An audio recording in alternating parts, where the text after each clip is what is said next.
At a few minutes before midnight, off the coast of Guadalcanal, the water was already full of dead men. 2 nights of fighting had turned the narrow stretch of sea between the island and Savo into a graveyard. The sailors had a name for it. They called it Ironbottom Sound, for what was lying on the floor of it.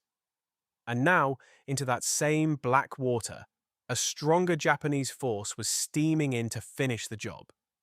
The man sent to stop them could not see in the dark. He could barely see in daylight. Rear Admiral Willis Lee wore spectacles as thick as the bottom of a bottle. And the men who had shot beside him on the Navy rifle team used to joke that Ching Lee was blind as a bat, and that he could still put a bullet through a fly at 600 yards. He had 2 battleships and 4 destroyers that had never once worked together. Against him was a force built around a fast battleship, 2 heavy cruisers, and the finest night fighters on Earth. Every instinct in the United States Navy said you did not fight a surface action at night. The Japanese owned the darkness. They had better torpedoes, better optics, and years of training for exactly this, and they had already proved it twice that same week at knife range, with American cruisers burning to the waterline. Lee was going to do it anyway, and he was going to do it by trusting a machine his own gunners did not trust. In the next 7 minutes, one American battleship would do something that had never been done before, and would never be done again. She would reach out into total blackness, find another battleship she could not see, and kill her before the enemy ever understood what was firing at them. But first, 4 small ships had to die. Willis Augustus Lee was not supposed to be the man who changed how navies fought. He was born in a small town in Kentucky in 1888, the son of a country lawyer. But his family name is not what made him. What made him was the rifle range. He entered the Naval Academy at 16, and he was, quite simply, one of the finest marksmen the country ever produced. In 1907, at the very first national shooting matches at Camp Perry, a teenage Lee won both the individual rifle title and the individual pistol title in the same year. No one had ever done it before. No one has done it since, as he was also, by his own cheerful admission, nearly blind without his glasses. The Academy yearbook said it out loud. It said Lee had covered himself in glory and in medals, that he wore horn-rimmed spectacles and swore he was blind as a bat, and that they reckoned he could still hit a fly at 600 yards. 13 years later, at the 1920 Olympic Games in Antwerp, he shot in 7 separate matches in a single day, and came home with a chest full of team gold. A half-blind man who could hit anything he could be made to see clearly enough. That was the thread that ran through his whole life. Lee was fascinated, almost obsessed, by a single question. How do you hit a target you cannot properly see? He became an ordnance man, a gunnery specialist, one of the officers the Navy called the Gun Club, the men who lived and died by the great guns of the battleships. He spent years in charge of fleet gunnery training. He knew the mathematics of long-range fire the way a musician knows a keyboard.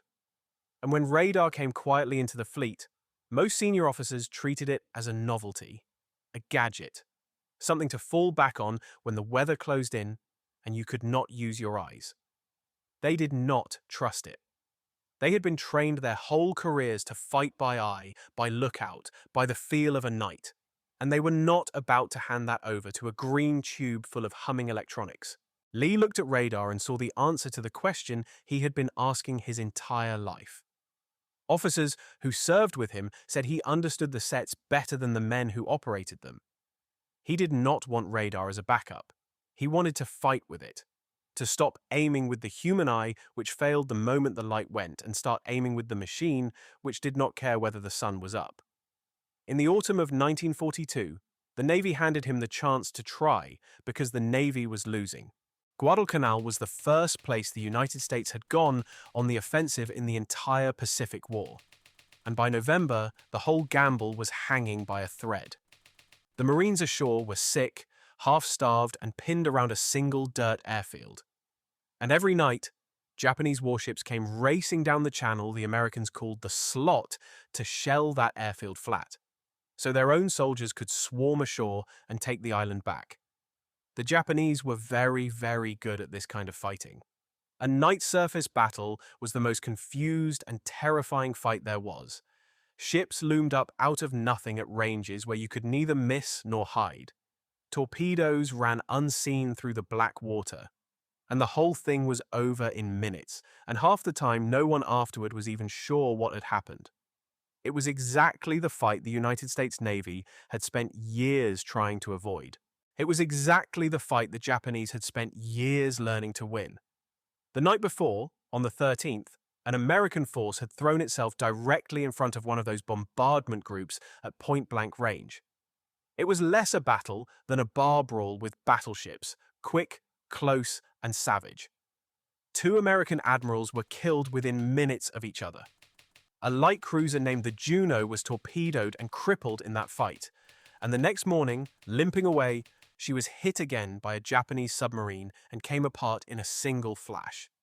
Taking with her 5 brothers from one family in Iowa, all serving aboard the same ship. The Sullivan brothers. 5 sons, 1 hull, 1 night. The Americans had hurt the enemy badly, but they had not stopped him.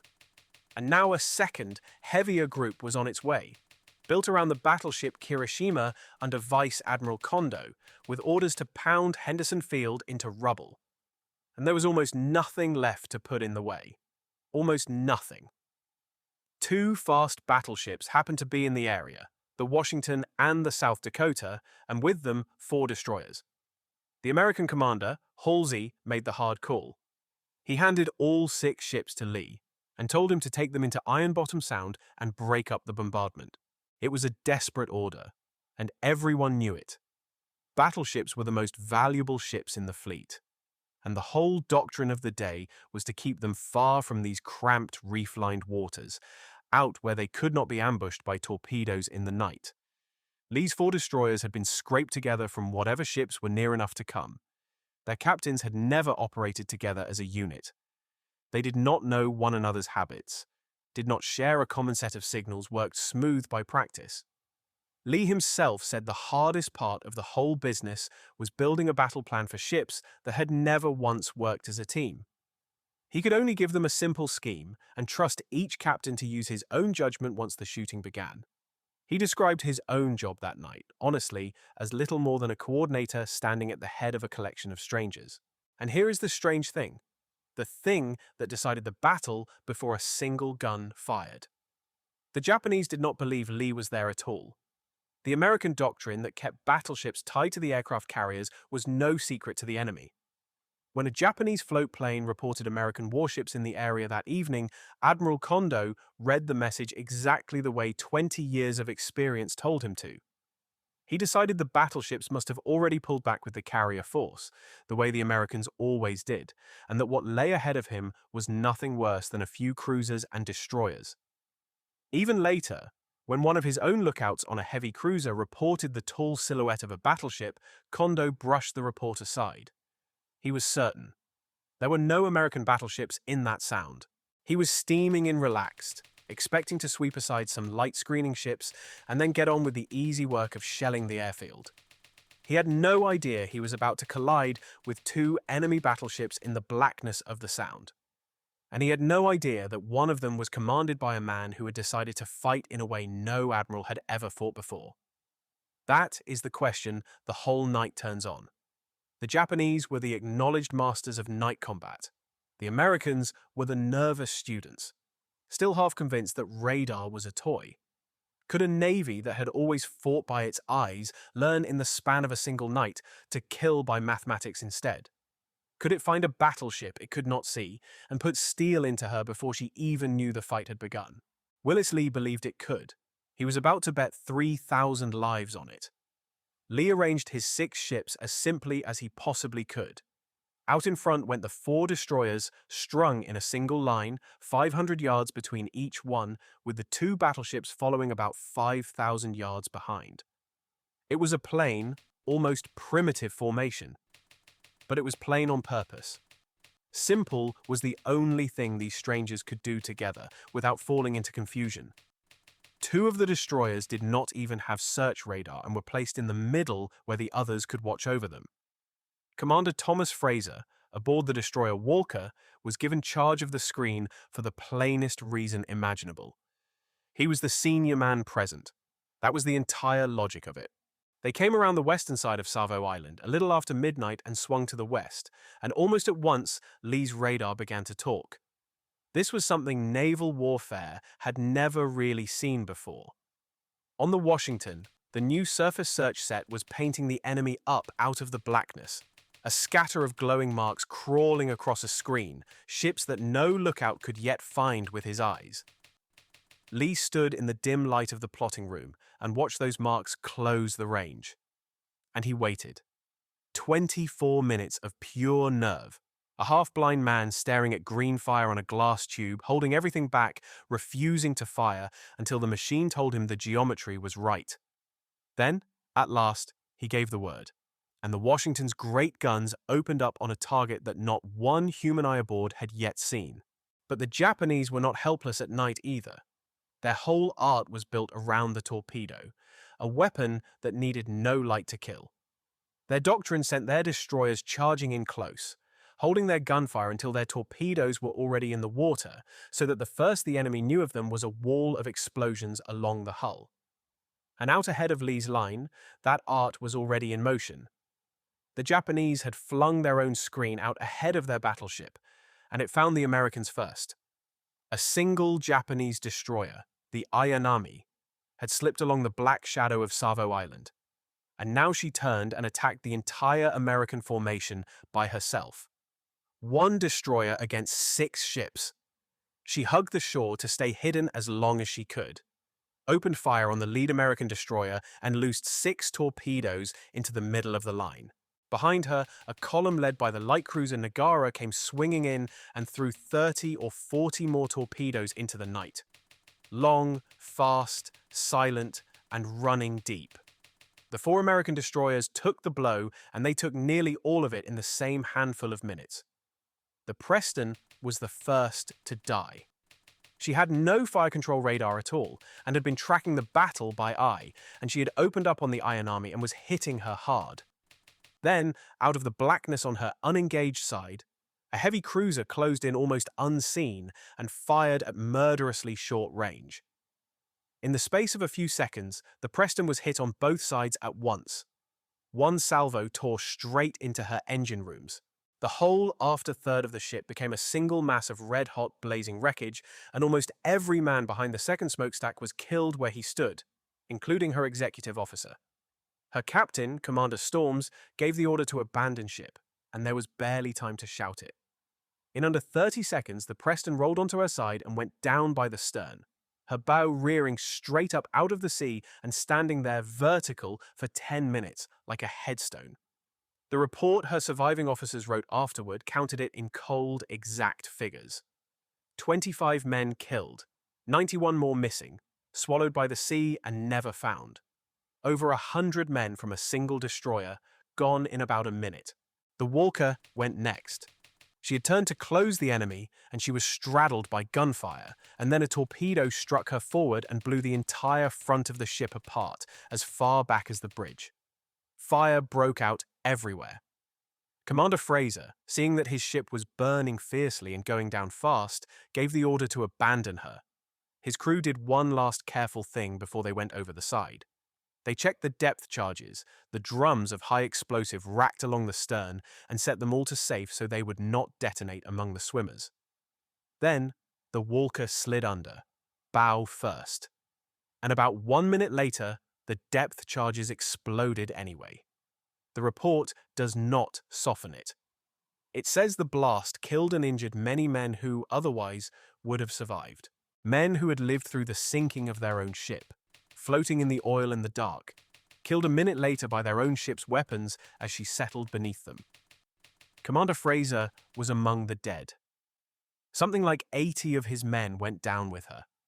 The Benham had her entire bow blown off by a torpedo, sheared away back to the forward gun turret. She heeled, she shuddered. Her back broke above a boiler room, and by some miracle, not a single one of her crew was killed. She would limp in a slow circle out of the fight with her bow gone, And hours later, when it was clear she could not be saved, her whole crew was taken off onto the one destroyer still in the fight. And that ship was ordered to put her down so the enemy could not have her. It fired 4 torpedoes into the abandoned Benham, and not one of them hit. In the end, it took gunfire, a single salvo that broke the empty hull in 2, to finally send her under. Even killing their own dead ship did not come easily that night. That last destroyer was the Gwin. She had fired her star shells as ordered, then switched her guns to the enemy, and she was hitting when a shell came straight into one of her engine rooms, 4 feet above the waterline. It killed every man on the upper level of that space instantly and filled the compartment with superheated steam. She fought on, half crippled, and the next afternoon, in flat water south of the island, her crew held a funeral service and buried their dead at sea, and read the words over them while the ship lay still. In the space of a few minutes, Lee's entire screen had been destroyed. 3 of the 4 destroyers were sinking or sunk. Hundreds of men were in the water. And the 2 battleships came on regardless, driving straight through the wreckage of their own escort, through the swimming survivors, hurling life rafts over the side into the darkness as they thundered past because they could not stop. To stop was to die with the men they were trying to save. The enemy had paid for it too. The Ayanami, the lone destroyer that had thrown herself at the entire American line by herself, did not escape. American gunfire found her in the dark and tore her apart, toppling a smokestack, silencing her guns, ripping open her steering and her engine spaces until she lost all power and drifted to a burning halt off Savo Island. She had taken on 6 ships alone, and she would go down into the same sound for it. Both sides were feeding men and steel into the black water now, and the water was swallowing all of it without a sound. And then, at the very worst moment, the second battleship went blind. The South Dakota was following close behind the Washington when, in the middle of everything, a bank of circuit breakers tripped on one of her switchboards. In an instant, she lost power to her gyros, her radar, and her electrical fire control. Her lights died. A 40,000-ton battleship was suddenly deaf, blind, and half dumb, plowing through a night battle with almost none of her systems answering. There was nothing sinister in it. It was defective equipment and hard luck. Breakers that had been locked in against the hammering shock of the guns and failed in the worst possible way at the worst possible time. For the South Dakota, it was a disaster. For the battle, it was salvation, though not her own. Because as she came on, dark and helpless, silhouetted against the flames of her own burning destroyers, every Japanese gun and searchlight in the Sound turned toward her. She became the target. Over the next stretch of the fight, she would take more than 24 shells. They walked up her superstructure and smashed her radar rooms and her radio, cut away her antennas so that she could not even call the Washington, killed men at their stations, and set fires burning through her upper works. One shell tore through a control station and killed a young ensign where he stood. Steam screamed from ruptured lines. And still, she would not go down. She swallowed all of it, every hit, and stayed afloat and kept driving straight into the guns. She drew the fire. She drew every last bit of it. And by drawing it, she kept the enemy's eyes fixed on the wrong ship. And while the enemy hammered the South Dakota, they never once noticed the other battleship. The Washington had gone silent and dark and was working her way along the enemy's line unseen, her radar quietly feeling out the heavy ships in the distance. Lee had learned a bitter lesson in the chaos of the destroyer fight.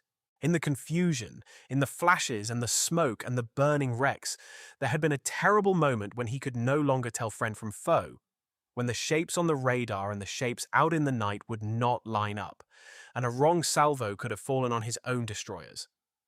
After that, Lee gave a hard, cold order. The Washington would not fire again until he was completely certain that the target painted on his radar was an enemy and not a friend. He would rather hold his fire and let a chance slip than kill his own men blind. So he held it. He held it while his destroyers burned around him. He held it while the South Dakota took her terrible beating. He held it watching the green echoes crawl across the glass, waiting for the enemy to make the one mistake that would light their own way to the bottom. At 1 o'clock in the morning, the enemy made it. At exactly 1 o'clock, a Japanese heavy cruiser snapped on her searchlights and threw them onto the crippled South Dakota, pinning her in the glare like an actor on a stage. And in that instant, the enemy lit the path to their own execution. Behind those searchlights, in the same column, steamed the battleship Kirishima. The Washington's fire control had been tracking that group blind for minutes, a cluster of marks with no faces. Now the enemy had obligingly turned on the lights. The range was about 8,400 yards. Deep inside the Washington, below the waterline, in a steel room lit by the glow of instruments, the radar was feeding a stream of numbers into a mechanical computer the size of a large desk. And that machine was quietly solving the exact problem that Willis Lee had spent his entire life on. How do you hit a target you cannot see? It took the ranges from the radar and the bearings from the directors, and it ground out a firing solution, continuously, second by second, a set of instructions telling the guns precisely where to throw a shell so that the shell and the moving target would arrive at the same patch of ocean at the same moment. This was the whole revolution, hidden inside a steel box below the waterline. The Japanese out there in the night were fighting the way sailors had fought for 400 years, by straining their eyes into the black, by the skill and the nerve of men who had trained their whole lives for exactly this. The Washington was fighting by arithmetic. She did not need to see the enemy at all. She needed only the numbers, and the machine had the numbers. The turrets swung onto the bearing the machine gave them, and the 16-inch guns fired. The official report describes what happened next in one clean, devastating sentence. Opening fire at 7,500 yards with her 5-inch guns on the ship holding the searchlights, and at 8,400 yards with her 16-inch main battery on the enemy battleship. The Washington was hitting both ships before the enemy opened fire. Read that again, slowly. She was hitting them before they fired back. The masters of the night never saw it coming. Right up until the shells began to land, Admiral Kondo and his staff were still arguing about what they were even looking at. Reports of a battleship were waved away. It could not be. The Americans did not keep battleships in these waters at night. Everyone knew that. And so the tall shape their lookouts kept reporting had to be something else. A cruiser, a trick of the dark. By the time the truth arrived, it arrived as 16-inch shells, and Kondo was left stunned, grasping all at once that he had steamed his flagship straight into the guns of American battleships he had been certain were 100 miles away. On the bridge of the Kirishima, the first American salvo came down as towering columns of water that drenched the whole bridge and washed away the log an officer had been keeping. The Japanese battleship managed to fire back only after the Washington had already begun tearing her open, a full minute late, and by then the outcome was already written. For about 7 minutes, the Washington fired into the darkness with the patient, unhurried rhythm of a man on a rifle range. 75 heavy shells went out and hundreds of smaller ones alongside them. Aboard the Washington herself, there was no fury to it, no wild storm of firing. There was a strange and terrible calm. Down in the turrets, gun crews worked their great weapons blind, sealed inside steel, loading and ramming and firing to numbers handed down from the plotting room, never once seeing the enemy they were killing. 9 16-inch guns, each one flinging a shell the better part of 5 miles, again and again and again. The whole 40,000 tons of the ship heaving with the recoil every time. And Willis Lee stood in the middle of it and did the one thing he had trained for his entire life.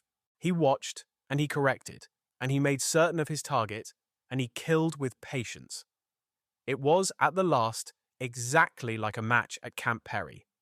Slow, deliberate, sure of every shot, except that at the far end of this range, a battleship and her 1,000 men were burning. And deep in the Kirishima, the battle became a nightmare felt through steel rather than seen. A young officer on her bridge felt the whole ship shudder underfoot with each hit. Below decks, in a compartment where the temperature had climbed past 110 degrees, her flooding control officer stood soaked in sweat and heard the captain's voice order the forward magazines flooded to stop them exploding, and threw himself at the task, knowing that a single shell in the wrong place would erase the entire ship in one flash. Fires took hold forward and aft. The steering gear was smashed, and the great battleship, still under helm, began to swing helplessly in a wide circle. Her rudder jammed, unable to steer, unable to flee, a wounded animal turning slowly in the water while the shells kept coming. By the time it ended, the Washington's own gunners counted about 8 of those 16-inch shells home. The men who later dived the wreck and traced the scars would put the true number far higher, at perhaps 20 or more, many of them below the waterline, where a battleship does her drowning. It does not matter which figure you take. It was enough, and more than enough.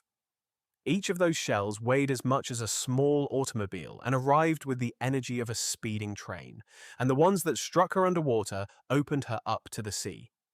The report ends the account as flatly as it began. By 7 minutes past 1, all enemy ships had been silenced and were retiring to the north. The enemy battleship, badly on fire and unable to steer, was left behind, burning. 7 minutes. That was the whole of it. And here is the sentence the entire night was really about. When the senior admirals sat down to write their comments on Lee's report, they reached for words to describe what had just happened, and one of them set down a line that reads almost quiet on the page. This was the first action in which full radar-controlled gunfire was effectively employed. Nimitz himself, reviewing the whole affair, noted simply that Lee had taken advantage of American superiority in radar and in night fire control. Understand what those dry official words are actually marking. That is the moment the age of the battleship began to end and the age of the machine began. A navy that had been afraid to trust radar had just used it to find another battleship in total blackness and kill her in 7 minutes. The men who had spent a generation training to fight by eye, by nerve, by the feel of the dark, the finest night fighters the world had ever produced, had been beaten by a green tube and a box of turning gears. The Kirishima did not die easily or fast. She lingered, burning, turning in her slow circle, then lay dead in the water. Her captain refused to give her up. He wanted to beach her on the island and fight her as a fortress until her shells ran out. He signaled a nearby cruiser to take her in tow, and the cruiser refused and slipped away. Her crew fought the flooding hour after hour and slowly lost, correcting one list only to have her heel the other way, until at last standing on the bridge became impossible. And near the end, in the blackness, with the deck sloping away beneath them and the sea coming up to meet them, her men did the one thing left to do. They gathered on the canted deck, and they sang their national anthem, and gave 3 cries for their emperor, and carried his portrait off the ship first, ahead of even the wounded. 2 Japanese destroyers came alongside in the blackness to take off the crew, and the men climbed down onto them, while the great hull heeled further and further beneath their feet. A little after 3 in the morning, the Kirishima rolled onto her side and slid stern first down into Ironbottom Sound, to lie on the bottom with all the others. More than 1,000 of her men were pulled to safety in the dark. Something like 200 were not, and went down with her, or had already died aboard. The finest night fighters in the world had been beaten in the dark by a half-blind man and his machine. When the sun came up over Ironbottom Sound on the 15th of November, the reckoning it revealed was strange and lopsided and hard. The Washington had done a thing that no other American battleship would do in the entire Second World War. She was the only United States battleship ever to sink an enemy battleship one-on-one in a straight duel of the great guns. And it was, very nearly, the last time in all of human history that 2 of these steel leviathans would ever fight one another with their main batteries at all. An age of warfare that had run for centuries, of great armored ships trading broadsides, ended quietly on a black night off a jungle island in the span of 7 minutes. But it had not come free. It had not come anywhere close to free. The battleship got her 7 minutes because 4 small ships bought them for her with their lives. The Preston and the Walke were gone, and something on the order of 240 American sailors gone with them. The men of the screen who had steamed in first and caught the torpedoes so that the heavy ships behind them could live to fire. The South Dakota had been battered nearly to pieces, her decks torn open, her men killed at their guns, precisely because she had drawn the fire that would otherwise have found the Washington unseen in the dark. Lee did not win that night alone. He won it standing on the shoulders of the men who died in front of him, and he never pretended otherwise. All through that night and into the morning, other ships crept back across the Sound to pull the living out of the oil and the wreckage. Sailors who had been floating for hours among their own dead, burned and half drowned, hauled up over the side one at a time. Some of the men the 2 battleships had roared past at full speed, throwing rafts as they went, were still alive to be found. Many were not. But the island held. The bombardment never fell.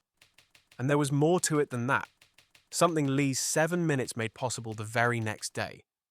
The real reason the Japanese had come was never the battleships at all. It was the convoy behind them, a line of transports packed with the soldiers meant to storm ashore and take Guadalcanal back for good. Kondo's bombardment group had been sent ahead to smash the airfield so that those transports could unload their army in safety. When Lee broke that group in the dark, the shield in front of the convoy was gone. And when the sun came up, American planes and guns fell on the stranded transports and destroyed them on the beaches, the reinforcements burning in the surf before they ever reached the fighting. The army that was supposed to retake the island never got off its ships. The Japanese never again dared to send battleships down the slot to shell that airfield, and from that night, slowly, the whole weight of the Pacific War began to tip. The Japanese would come to know Guadalcanal by a bitter new name of their own: Starvation Island. And the Secretary of the Navy would say afterward that Lee's interception had, beyond any doubt, saved the island and the Marines clinging to it. Something else came out of that battle too, something that outlived every ship in it. Out of that steel plotting room, out of the machine that had solved the problem in the dark, came the shape of every warship that would follow. The idea that a fighting ship should be run from a darkened room full of screens and calculators, drinking in information and turning it into aimed fire, was born in the hard nights of 1942. Nearly every warship afloat in the world today fights that way. It began with men like Lee, who trusted the machine when almost no one else in the fleet would. Lee himself never got his second duel. 2 years later, at the Battle of Leyte Gulf, he came within a hair of leading a line of fast battleships straight at the Japanese fleet, the fight the whole gun club had dreamed of for a generation. And at the last moment, he was called away and arrived too late.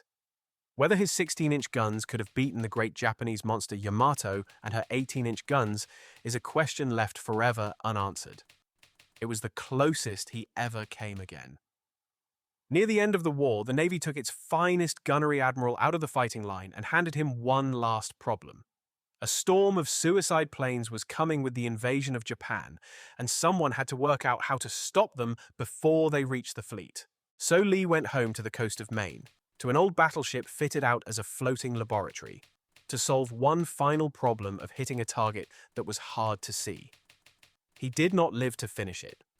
On a morning in late August of 1945, just days after the war he had done so much to win had finally ended, Willis Lee stepped into a small boat to be taken out to his ship. And somewhere on that short crossing, out on the flat, quiet water between the shore and the vessel, his heart simply stopped. The man who had taught the United States Navy how to kill in the dark died in an open launch at dawn in peacetime, with the war over and every gun silent. They laid him to rest at Arlington. He could never see well. He spent his entire life learning how to hit things anyway.